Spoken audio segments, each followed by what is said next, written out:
নমস্কাৰ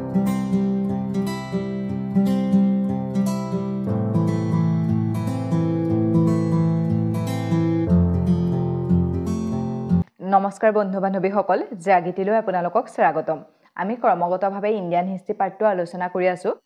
1915 চনৰ 9 জানুৱাৰীত মহাত্মা গান্ধী দক্ষিণ আফ্ৰিকাৰ পৰা ভাৰতলৈ ঘূৰি আহিছিলে। তাৰ পাছত 1916 চনত তেওঁ লক্ষ্ণৌৰ যিখন কংগ্ৰেছৰ অধিৱেশন হৈছিলে, সেই অধিৱেশনত তেওঁ অংশগ্ৰহণ কৰিছিলে। আৰু ইয়াৰ পাছত 1917 চনত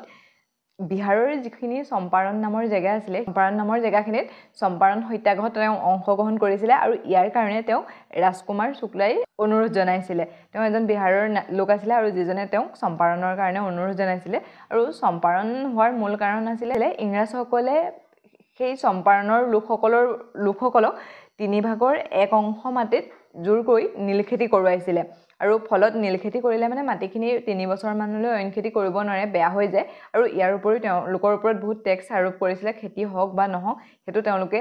ভবা নাছিল। ইয়াৰ পাছত 1918 চনত মহাত্মা গান্ধীয়ে 2টা আন্দোলনত অংশগ্ৰহণ কৰিছিলে। ফাৰ্ষ্টটো হৈছে আহমেদাবাদ মিল মজদুৰ আন্দোলন। সেই আন্দোলনটো হৈছিলে সময়ত আহমেদাবাদত যিসকল মজদুৰ আছিলে, সেই মজদুৰসকলক তেওঁলোকৰ প্ৰাপ্য 50% যিটো দৰমহা বঢ়াই দিয়াৰ কথা আছিলে, সেই দৰমহা বঢ়াই নিদিয়াৰ কাৰণে আন্দোলন হৈছিলে। সেই গুজৰাটতেই খেৰা আন্দোলন হৈছিলে, যিটোত কৃষকসকলক মানে তেওঁলোকৰ খেতি নোহোৱাৰ সময়টো টেক্স কালেক্ট কৰিছিল আৰু 23% টেক্স বৃদ্ধি কৰিছিলে ইংৰাজসকলে। আমি এইবিলাক কথা ডিটেইলছত আলোচনা কৰি আছোঁ। আজি আমি ইয়াৰ পাছত 1919 চনৰ কথা আলোচনা কৰিম। 1919 চনৰ ভাৰত। 1919 চন বুলি ক'লে সেই সময়ত ভাৰতৰ ইতিহাসৰ এটা ক'লা অধ্যায় আছে, যিটোক আমি জালিয়ানাবাগৰ হত্যাকাণ্ড বুলি কওঁ। তাত শ মানুহৰ মানে নিৰীহ মানুহৰ, যিখিনি মানুহৰ কোনো দোষেই নাছিলে, তেনেকুৱা শ মানুহৰ হত্যা কৰা হৈছিলে, মানে তেজৰ নৈ বৈ গৈছিলে। এতিয়া আমি চাব লাগিব সেই জালিয়ানাবাগৰ হত্যাকাণ্ড আমি সকলোৱে শুনি আছোঁ ন, জালিয়ানাবাগৰ হত্যাকাণ্ড হৈছিলে 1919 চনত। কিন্তু কেলে হ'ল বা কি কাৰণে ইমান ডাঙৰ এটা আন্দোলন হ'বলৈ পালে, আমি সেইখিনিতো চাই ল'ব লাগিব ন। সেই সময়ত হৈছিলে 1919 চন। 1919 চনত এখন আইন পাছ কৰিছিলে, যিখনৰ নাম আছিলে ৰলেট এক্ট। আৰু সেই আইনখনক আমি ৰলেট এক্ট বুলি কওঁ, কিন্তু প্ৰকৃততে সেই এক্টখনৰ নাম আছিলে এনাৰিকেল এণ্ড ৰিভলিউচন এক্ট। আৰু শ্বৰ্ট ফৰ্মত মানে সকলোৱে ৰলেট এক্ট বুলি কয়, আৰু ৰলেট এক্টেই হৈ গ'ল। কাৰণ সেই সময়ৰ এজন জাজ, ইংৰাজৰ এজন জাজ আছিলে, যাৰ নাম আছিলে ছিডনী ৰলেট। আৰু সেই ছিডনী ৰলেটেই আনিছিলে কাৰণে এই এক্টখনৰ নাম হ'ল ৰলেট এক্ট। এইটো ডাইৰেক্টলিও প্ৰশ্ন সোধা দেখা যায়। ৰলেট আইনখন বা ৰলেট এক্টখনক কি নামেৰে জনা যায়? মানে আচলতে প্ৰকৃত নামটো হৈছে এনাৰিকেল এণ্ড ৰিভলিউচন এক্ট, মনত ৰাখিব। আৰু সেইখন গৃহীত হৈছিলে 1919 চনত। আমি কৈছোঁ এইখন পাছ কৰিছিলে সেই সময়ৰ এজন জাজ ছিডনী ৰলেট। আৰু তেওঁ বহুত বেয়া মানুহ আছিলে। মানে তেওঁ কি কৰিছিলে, এই আইনখনৰ জৰিয়তে কাৰোবাক যদি সন্দেহ কৰে যে তুমি বেয়া কাম এটা কৰিছা বুলি সন্দেহ কৰে, আৰু সেই সন্দেহৰ ভিত্তিতেই এৰেষ্ট কৰা হৈছিলে। আৰু ইয়াৰ পাছত তেওঁৰ মানে কোনো কামেই নহৈছিলে, মানে তেওঁক অনিৰ্দিষ্ট কাললৈ কোনো বিচাৰ অবিহনে, ধৰক কিবা এটা ভুল কৰিলে জামিন ল'ব পাৰে নাই, জামিন ল'ব পাৰে, বা তেওঁ বিচাৰ কৰিব পাৰে, তেওঁ কোৰ্টলৈ যাব পাৰে, তেওঁ শুদ্ধ ভুল প্ৰমাণ কৰিব পাৰে। কিন্তু এই আইনখনৰ জৰিয়তে কোনো কথাই নাই, মানে তোমাক সন্দেহ কৰিব, তোমাক লৈ যাব, আৰু তাৰ পাছত কোনো সোধপোছ নাই। তুমি কোৰ্টলৈ নিব নোৱাৰে তেওঁক, বা তেওঁক কোনোবাই তেওঁৰ কাৰণে এপিল কৰিব নোৱাৰে, বা তেওঁক কোনো কোৰ্টলৈ নিব নোৱাৰে, বা তেওঁৰ ওপৰত কোনো ধৰণৰ বিচাৰ কৰিব নোৱাৰে, তেওঁক মুঠতে ৰাখি থৈ দিয়ে। তেনেকুৱা এখন আইন প্ৰচলন কৰিছিলে, যিখনক আমি ৰলেট এক্ট বুলি কওঁ। ঠিক আছে, সেই ৰলেট এক্টখন মানুহে ভাল পোৱা নাছিলে, সেইকাৰণে মানুহৰ মাজত বিদ্ৰোহৰ সৃষ্টিও হৈছিলে। আমাৰ ভাৰতৰ সংবিধানৰো 22 নং আৰ্টিকল 22 নং আৰু দফা 4ত এটা তেনেকুৱা আইন আছে, যিটোৰ জৰিয়তে মানে এনেকুৱা কিছুমান ব্যক্তিক কোনো এৰেষ্ট ৱাৰেণ্ট নিদিয়াকৈ গ্ৰেপ্তাৰ কৰিব পাৰে, বা তেওঁক ৰাখি থ'ব পাৰে বিচাৰ অবিহনে। সেইটো আমাৰ সাধাৰণ মানুহখিনিৰ কাৰণে নহয় বাৰু, যিখিনিয়ে আনলফুলি প্ৰিভেনশ্যন এক্টিভিটি কৰে। মানে ধৰক বহুত ডাঙৰ অপৰাধ কৰিলে, কোনোবা এখন জেগা বা কোনোবা এখন গাঁও জ্বলাই দিলে, ধৰক বহুত মানুহ হত্যা কৰিলে, তেওঁৰ পৰা সমাজৰ বহুত বেয়া হৈছে, এই তেনেকুৱা মানুহখিনিক মানে কোনো এৰেষ্ট ৱাৰেণ্ট নোহোৱাকৈ বা কোনো বিনা বিচাৰে তেওঁলোকক এৰেষ্ট কৰিব পাৰে। আৰু এইখনৰ পৰাই সেইটো ইয়াত আছে দেই, যিখনৰ কাৰণে মানে আমাৰ এটা সময়ত বহুত প্ৰতিবাদ হৈছিলে। আৰু সেইটো সময়ত ইংৰাজে সেই এক্টখন অনাৰো মূল উদ্দেশ্য আছিলে ভাৰতীয়সকলক যাতে দমন কৰিব পাৰে। মানে কিবা ক'লেই তেওঁক এৰেষ্ট কৰিব আৰু তেওঁক ৰাখি থৈ দিব, আৰু সেইকাৰণে কোনো মানুহ মাতিব নোৱাৰে। এই ক্ষেত্ৰত মহাত্মা গান্ধীয়েও বিৰোধিতা কৰিছিলে। মহাত্মা গান্ধীয়ে এই আইনখনক ব্লেক এক্ট বুলি কৈছিলে, বা ক'লা আইন বুলি কৈছিলে। ঠিক আছে, সুধিব পাৰে মহাত্মা গান্ধীয়ে কি আইন বুলি কৈছিলে ৰলেট এক্টখনক। আৰু তেওঁ ব্লেক এড বুলি কোৱাৰ কাৰণে তেওঁকো গ্ৰেপ্তাৰ কৰিছিলে সেই সময়ৰ এজন অন্যতম নেতা আছিলে শ্ৰদ্ধানন্দে আৰু সেই শ্ৰদ্ধানন্দে ব্ৰিটিছৰ বিৰুদ্ধে এই আইনখনক লৈ মানে বিদ্ৰোহ কৰিছিলে আৰু তেওঁ কৈছিলে যে যেতিয়ালৈকে আইনখন উঠাই দিয়া নহয় তেতিয়ালৈকে কোনো কৰ দিব নালাগে সেইকাৰণে এইটো কৰ মত দিয়া আন্দোলন বুলিও কোৱা হয় মানে ব্ৰিটিছৰ বিৰুদ্ধে ৰলেট এক্টখনৰ বিৰুদ্ধে যিটো আন্দোলন হৈছিলে সেইটো কৰ মত দিয়া আন্দোলন বুলি কয় অৰ্থাৎ মানে যেতিয়ালৈকে এই আইনখন বাতিল কৰি দিয়া নহ'ব তেতিয়ালৈকে কোনো কৰ নিদিব আৰু এইটো এটা শ্লোগানো দিছিলে দেই শ্লোগানটো সোধে শ্লোগানটো ইয়াৰ পৰা বহুত পাছত বাৰু 1928 চনত চৰ্দাৰ পাটেলে দিছিলে তেওঁ কৈছিলে কৰ্মত দে সেই তেওঁ আন্দোলনত জড়িত হৈ কৰ মত দে বুলি এটা শ্লোগান দিছিলে এই শ্ৰদ্ধানন্দে কৰ মত দে বুলি এটা আন্দোলনেই চলাইছিলে যিটোৰ জৰিয়তে ৰলেট এক্টখনৰ বিৰোধিতা কৰিছিলে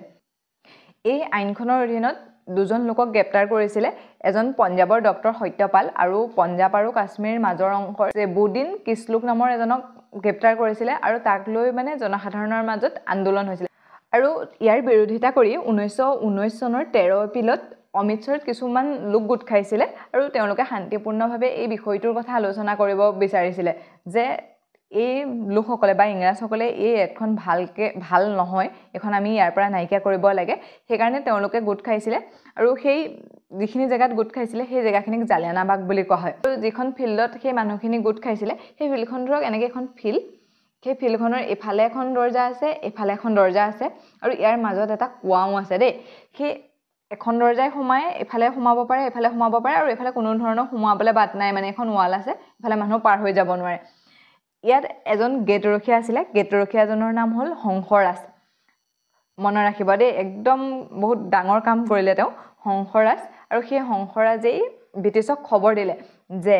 ইয়াত মানুহ গোট খাইছে তোমালোকৰ সেই এক্টখনৰ কাৰণে আলোচনা কৰিবলৈ আৰু তেওঁলোকক যেতিয়া খবৰ দিলে ব্ৰিটিছ আহিলে আৰু তেওঁ এই গেটখনত ধৰক আছিলে নহয় আহি পেলাই এইফালৰ গেটখন বন্ধ কৰি দিলে ইয়াৰ পৰা মানুহ ওলাব নোৱাৰিলে আৰু ব্ৰিটিছ বিষয়াই গৈ তাত মানে নিবিচাৰে গুলী চালনা কৰিছিলে কোনো কথা নাই কোনো মানে আপোনালোক ইয়াৰ পৰা আঁতৰি যাওক তেনেকেও কোৱা নাই একো নোকোৱাকৈ গুলী চলালে বহুত মানুহৰ মৃত্যু হ'ল বহুতে প্ৰাণ বচাবলৈ এই কুঁৱাটোতো জঁপিয়াইছিলে আৰু কুঁৱাত জঁপিয়াইও 27 জন মানুহৰ মৃত্যু হৈছিলে চৰকাৰী ইনফৰমেশ্যন অনুসৰি 998 জন মানুহৰ মৃত্যু হৈছিলে কিন্তু সেইটো মানে শুদ্ধ নহয় তাতকৈ বহুত বেছি মানুহ মৰিছিলে আৰু সেই ঘটনাটোকেই জালিয়ানাবাগৰ হত্যাকাণ্ড বুলি কোৱা হয় আৰু মানে বহুত ডাঙৰ ঘটনা হৈ গৈছিলে কোনো অশান্তি নকৰাকৈ এইখিনি মানুহ গোট খাইছে সেই মানুহখিনিৰ ওপৰত নিবিচাৰে গুলী চালনা কৰিছে মানে সেই ঘটনাটো ভাৰতৰ ইতিহাসৰ বহুত ডাঙৰ ঘটনা আছিলে ন সেই সময়ত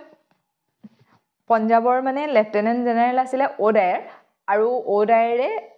মানে নিৰ্দেশ দিছিলে আৰ ডায়াৰে তেওঁৰ গোৰ্খা বাহিনী লৈ পেলাই আৰ ডায়াৰ এজন ব্ৰিগেডিয়াৰ আছিলে আৰু তেওঁ নিজৰ গোৰ্খা সৈন্যবাহিনী লৈ গৈ তাত সোমাইছিলে আৰু নিবিচাৰে গুলী চালনা কৰিছিলে সুধিব পাৰে কোনে গুলী চালনা কৰিছিলে আৰু সেই সময়ৰ লেফটেনেণ্ট জেনেৰেল কোন আছিলে অ'ডায়াৰে অৰ্ডাৰ দিছিলে আৰু আৰ ডায়াৰে তাত গুলী চালনা কৰিছিলে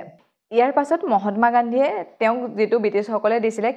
কেশৰীহীন উপাধি আৰু সেই কেশৰীহীন উপাধিটো ঘূৰাই দিছিলে ৰবীন্দ্ৰনাথ ঠাকুৰে নাইটহুড উপাধিটো ঘূৰাই দিছিলে মানে তেওঁলোকে আৰু ব্ৰিটিছৰ প্ৰতি মানে কোনো আস্থা নাই আৰু তেওঁলোকে যি উপাধি দিছিলে সেইকেইটা ঘূৰাই দিলে মহাত্মা গান্ধীয়ে কেশৰহীন আৰু ৰবীন্দ্ৰনাথ ঠাকুৰে নাইটহুড উপাধি ঘূৰাই দিছিলে যেতিয়া জালিয়ানাবাগৰ হত্যাকাণ্ড হৈ গ'ল তেতিয়া ডক্টৰ শংকৰ আয়ান নামৰ এজন ভাৰতীয় লোক আছিলে যিজন মানে চেমফৰ্টৰ মন্ত্ৰী পৰিষদত আছিলে চেমফৰ্ট সেই সময়ত গভৰ্ণৰ আছিলে আৰু তেওঁ কৈছিলে যে এইটো বহুত ভাল কাম নহ'লে আপোনালোকে এনেকৈ গুলী চালনা কৰিব নালাগিছিলে তেতিয়া চেমফৰ্টে ক'লে মানে এনেকুৱা সৰু সুৰা ঘটনা হৈ থাকে আৰু এইটোনো কি ডাঙৰ কথা অৱশ্যে অ'ডায়াৰ নামৰ যিজন লেফটেনেণ্ট জেনেৰেল আছিলে তেওঁক ইংলেণ্ডলৈ পঠিয়াই দিয়া হ'ল আৰু ইংলেণ্ডলৈ পঠিয়াই দিলে তাত আকৌ তেওঁক বহুত ভালকৈ স্বাগতম কৰিছে যে তুমি বহুত ভাল কাম কৰিলা আৰু গৈ পাইছে তেওঁক স্বাগতম কৰিছে এই কথাটো আমাৰ ভাৰতীয়সকলে ভাল নাপালে ইয়াৰ পাছতো পুনৰ আন্দোলন হৈছিলে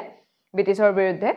আৰু সেইকাৰণে ইংৰাজে ইচ্ছা নথকাৰ স্বত্তেও এখন কমিটি গঠন কৰি দিছিলে যে জালিয়ানাবাগৰ হত্যাকাণ্ডটো কেনেকৈ হ'ল কি কথা তেনেকৈ সেইবিলাক চাবৰ কাৰণে এখন কমিটি গঠন কৰিছিলে যিখন কমিটিক হাণ্টাৰ কমিশ্যন বুলি কোৱা হয় হাণ্টাৰ কমিশ্যন সেই হাণ্টাৰ কমিশ্যনে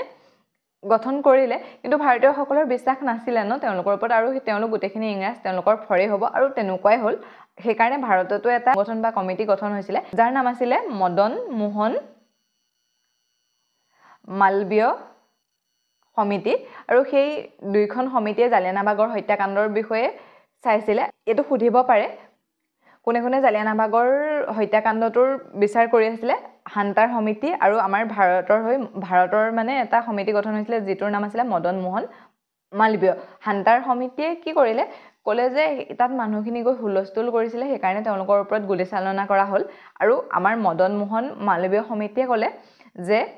মানুহখিনি শান্তিপূৰ্ণভাৱে তাত সমাবেত হৈছিলে তাত কোনো ধৰণৰ তেওঁলোকে হুলস্থুল কৰা নাছিলে মানুহৰ হাতত আনে নালাগে লাঠি এডালো নাছিলে তেওঁলোকে ইচ্ছা কৰিয়ে সেই মানুহখিনি হত্যা কৰিছিলে যেতিয়া সেই হত্যাকাণ্ডটো হৈছিলে সেই হত্যাকাণ্ডটো উদ্ধৱ সিং নামৰ এজন সৰু ল'ৰাই দেখি আছিলে সেই সময়ত তেওঁ বহুত সৰু আছিলে উদ্ধৱ সিঙে তেতিয়া শপত খাইছিলে যে মই ওডাইৰক হত্যা কৰিম ওডাইৰক মানে কোনো হত্যা কৰিব নোৱাৰিলেও মই হত্যা কৰিম আৰু তেতিয়ালৈকে মৃত্যু নহয় যেতিয়ালৈকে মই হত্যা নকৰোঁ ওডাইৰকটো ইংলেণ্ডলৈ পঠিয়াই দিলে আৰু এই উদ্ধৱ সিঙে গৈ যেতিয়া তেওঁৰ 26 বছৰ হৈছিলে অৰ্থাৎ 1940 চনত এটা পাৰ্টি হৈ থকাৰ মাজত একদম গোটেই ব্ৰিটিছৰ মানুহৰ মাজত ব্ৰিটিছৰ মানুহ থকা ব্ৰিটিছৰ পুলিচ থকাৰ মাজত ওডাইৰক গুলিয়াই হত্যা কৰিছিলে মানে তেওঁ এজন বহুত ডাঙৰ স্বাধীনতা সংগ্ৰামী বুলি ক'লেও আমাৰ ভুল কোৱা নহ'ব তেনেকুৱা এজন মানে কিন্তু এফালে চাওকচোন আমাৰ ভাৰতৰে ৰাজহংসই মানুহ তাত সোমোৱাই দিলে মানুহ খবৰ দি দিলে ইমানখিনি মানুহৰ হত্যা কৰিলে আৰু ইতিহাস সাক্ষী আছে অতীজৰ পৰা প্ৰত্যেকটো কাম মানে নিজৰ মানুহৰ ভুলৰ কাৰণে হৈছে বা নিজৰ মানুহেই গাদ্দাৰী কৰিছে মহম্মদ গৰীকো ভাৰত আক্ৰমণ কৰিবলৈ মাতি আনিছিলে জয়চন্দ্ৰই ভাৰত আক্ৰমণ কৰিবলৈ মাতি ননাহেঁতেন ইয়াত তেনেকৈ ৰাজহংসই সুবিধা দিয়াৰ কাৰণে ইমান ডাঙৰ হত্যাকাণ্ড এটা হ'ল ঠিক তেনেদৰে আমাৰ অসমখনতো চাওকচোন অসমখনতো বদন বৰফুকনে মান আনিলে মান অনাৰ পাছতে ইমানখিনি হ'ল সেই সববোৰ আমাৰ নিজৰ মানে প্ৰত্যেক সমাজতে তেনেকুৱা এজন মানুহ আছেই অতীজতো আছিলে এতিয়াও আছে ভৱিষ্যতেও থাকিব মানে নিজৰ স্বাৰ্থটো সদায় আগত ৰাখে দেশখনৰ বা সমাজখনৰ কাৰোবাৰ ভালৰ কথা তেওঁলোকে চিন্তা নকৰে